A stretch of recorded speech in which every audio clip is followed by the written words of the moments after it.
Je reviens, puisque j'étais à la messe de minuit, sur le terme éternel.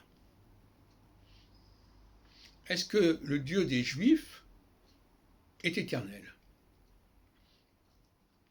Alors, il faut distinguer entre l'éternité en arrière et l'éternité en avant.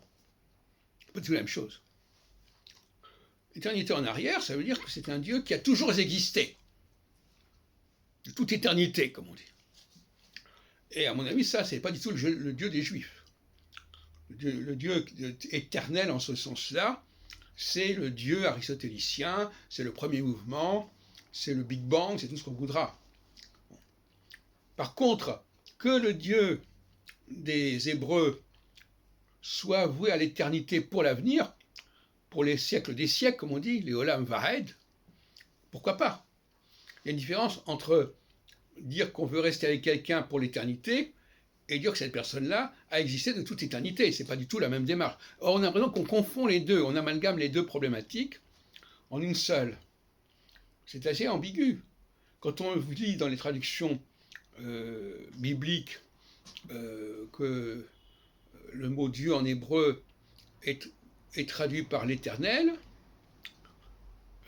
qu'on trouve aussi dans beaucoup de livres de prière hébraïques, on ne sait plus très bien ce que ça veut dire. On peut le comprendre comme étant quelque chose qui a toujours existé, on est tout à fait une erreur, ou bien qui doit désormais être là en permanence, jusqu'à la fin des temps. C'est un autre problème. Et on confond les deux, et à mon avis, il faut éviter ce genre de confusion à l'avenir.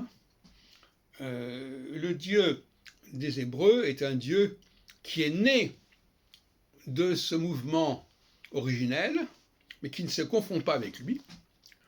C'est un Dieu qu'on pourrait appeler un Dieu extraterrestre, si on peut dire, qui est lui-même le produit de la création, mais qui n'est pas le créateur, mais qui lui-même va être capable de créer notre propre monde à nous.